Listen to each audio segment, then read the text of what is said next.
अब हमने करना है power in an AC circuit. Power करेंगे कि एसी सर्किट की पावर कितनी होती है, ये इंपॉर्टेंट टॉपिक है एसी सर्किट की पावर। देखो जो पावर होती है, पावर जो होती है उसका फॉर्मूला हमें पता है। पावर का फॉर्मूला होता है P is equal to dW/dt, rate of change of electrical energy. तो वो हमारी पावर का फॉर्मूला है। अब पावर का एक और फॉर्मूला होता है हमारे पास, वोल्टेज इंटू करंट। वोल्टेज हमने क्या ले लिया, वोल्टेज हमने ले लिया E0 साइन ओमेगा टी, और I0 हमने कितना ले लिया, I0 sine omega T -5। Power कौन सी सर्किट की निकाल रहे हैं, LCR सर्किट की। और LCR सर्किट का आपको फेज डिफरेंस मैंने पहले भी बताया हुआ फाई होता है, और फाई की वैल्यू -π/2 से +π/2 क्या करती है, लाई करती है। अब हम क्या करते हैं, अब हम पावर को लिख लेते हैं dW/dt, डिफरेंशियल इक्वेशन बना लेते हैं। तो ये dW/dt डिफरेंशियल फॉर्म में लिख रहे हैं E0 I0 sine omega T, और आपका फॉर्मूला लिख लेते हैं साइन ए कॉस बी माइनस कॉज ए साइन बी। ये हमने साइन ए माइनस बी का फॉर्मूला लिख लिया। अब हम क्या करेंगे, इन दोनों को मल्टीप्लाई कर देंगे। E0 I0 sine square omega T cos phi minus E0 I0 sine omega T cos omega T sine phi, ये हमने लिख लिया। अब हम क्या करते हैं, dt को भी ऊपर ले जाते हैं। तो हमारा dw किसके बराबर हो जाएगा, E0 I0 sine omega T cos phi dt minus E0 I0 sine omega T cos omega T sine phi dt। दोनों को dt से हमने मल्टीप्लाई कर दिया। अब हम इसको इंटीग्रेट करेंगे तीनों को। ये 0 से w इंटीग्रेट होगा, ये 0 से t इंटीग्रेट होगा, ये भी 0 से t इंटीग्रेट होगा। अब हमारे पास बचा E0 बाहर, I0 बाहर, कॉस फाई बाहर, हमारे पास 0 से t sign omega T dt बच गया। इधर E0 बाहर, I0 बाहर, साइन फाई बाहर।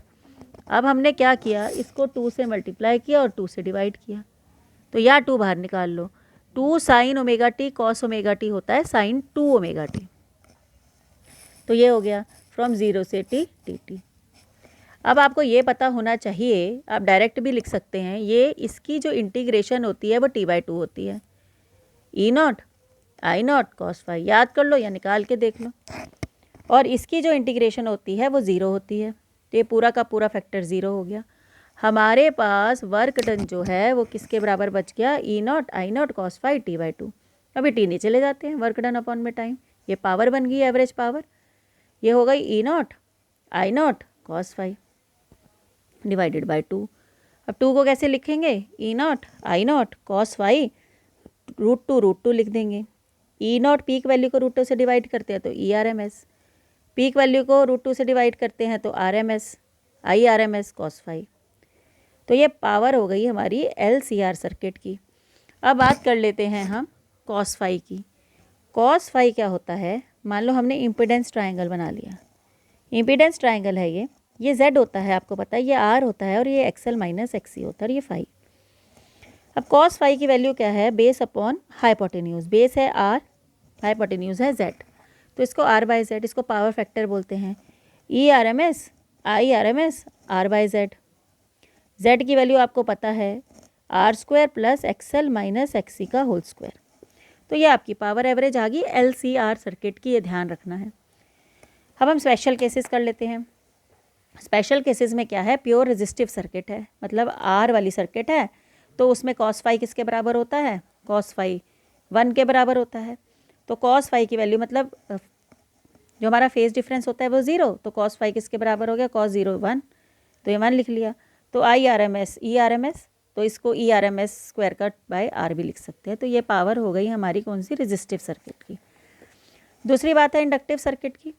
इंडक्टिव सर्किट में, इंडक्टर वाली सर्किट में फेज डिफरेंस π/2 होता है, cos π/2 0 होता है। तो पावर जो है, ये बड़े इंपॉर्टेंट है, पावर जो है L सर्किट में किसके बराबर होती है, 0 के बराबर होती है। सिमिलरली कैपेसिटिव सर्किट ले लो, कैपेसिटिव सर्किट में भी π/2 का फेज डिफरेंस होता है, cos π/2 फिर से 0 हो जाता है, फिर से पावर एवरेज किसके इक्वल हो जाती है, कैपेसिटिव सर्किट में 0 के बराबर हो जाती है।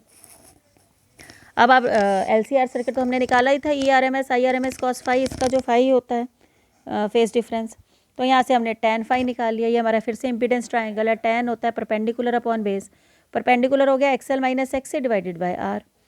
Power dissipation at resonance, power dissipation resonance के समय पे कितनी होती है? आपको पता है रेजोनेंस में XL XC के बराबर हो जाता है, तो सिर्फ R रह जाता है। R का फेज डिफरेंस कितना होता है? 0। cos फाई किसके इक्वल हो गया? 1 के। तो पावर एवरेज रेजोनेंस के टाइम पे ERMS IRMS जो कि मैक्सिमम वैल्यू होती है, cos फाई की मैक्सिमम वैल्यू 1 भी क्या होगी? मैक्सिमम होगी। Maximum power dissipated in the circuit at resonance, तो मैक्सिमम पावर जो है वो डेसिपेटेड होती है। और नेक्स्ट है आपका पावर फैक्टर। यहाँ पहले discuss, power factor cos phi को बोलते हैं हम। हमने एवरेज पावर कितनी निकाली?